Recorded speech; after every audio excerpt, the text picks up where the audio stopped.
Yo guys, and welcome to a new video. Today I'm going to give you my look at the electric state.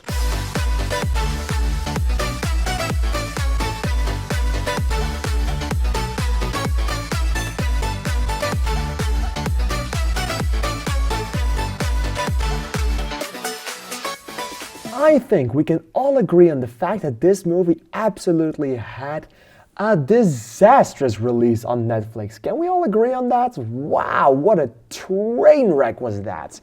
Alright, so The Electric State is the newest Netflix original where they capture or where they actually hold Millie Bobby Brown's entire family hostage so that she makes another boring ass flick for Netflix, I guess. That has to be the only reason for it, right? There has to be something that they have done to Millie Bobby Brown for her to always come back for these movies. I don't know what it is. It's just a theory I'm putting out there. Don't count me on that. Alright, but this one is directed by the Russo brothers, who are also known for Avengers Infinity War, Avengers Endgame, Captain America Civil War, Captain America the Winter Soldier, Cherry, and some other movie I saw, but I don't remember which one it is.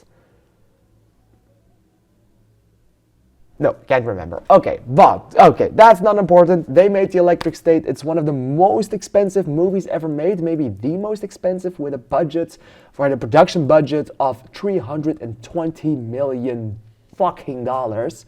And if you take that much money and put it in a Netflix movie with Chris Pratt, Millie Bobby Brown, and a lot of other stars, you're gonna get the budget well. But you also want to see that budget being valued because, well, you know, everybody wants $320 fucking million. Some people don't have that. Some people don't even have $320 in a month. So, if you want to see a movie that has that amount of money, you want to see some quality with it. This movie doesn't deliver that. This movie is quite boring. It's quite bad. It's quite bland. It's quite anything that isn't good. But it's also not the train wreck that the critics made it out to be. It's better than that. If you go into this movie with the lowest expectations ever because of everything that happened with Netflix and how shitty movies they can make and then the train wreck of a release it had, my expectations were very fucking low. I was ready to sleep during the movie. Let's just say that. And this movie, it kept me awake. It didn't interest me until the end, but the beginning of it wasn't the worst. And then the dynamic between these four characters wasn't the worst. And then some of the things that happened with the war in the end were not the worst. But it's everything in between and how they tie these stories together, which is awful. It's a CGI that's great in some moments, but disastrous in other moments. That's not justified with $320 million budget, but quite possibly just not enough time to work on it again. That made this movie not so fun to watch. It's fun to hate on this movie, and I don't want to hate on this movie pure for being a hater of it, but there's just a lot wrong with it. It's quite boring. It's quite not justifiable enough for making or having a production budget of $320 million.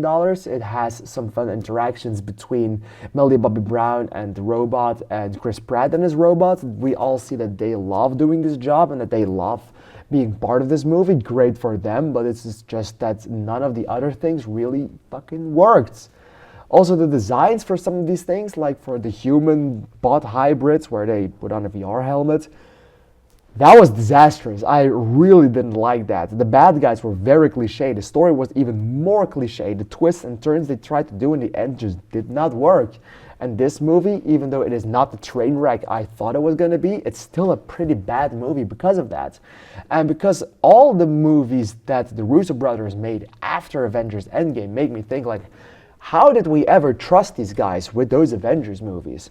And then in the end of this movie, it kind of got to me because the war, which absolutely is one of the best parts of the movie, it's a big ensemble where everybody gets a moment to shine, and that's everything that they did with Infinity War and Endgame. So that made me see like, okay, they are good with a big ensemble films, but they're not good with the emotional parts alone. And that's where this movie mostly fails at.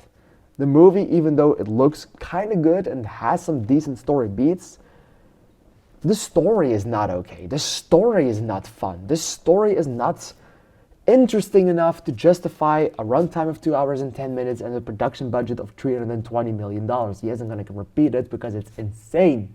So yeah, this movie, it's bland, it's bad, it's not that great, but it's also not the train wreck that people are making it out to be. I think this movie, even though it's not the best, it's worth a try. So put this movie on. If you don't like it after 10 minutes, put it off.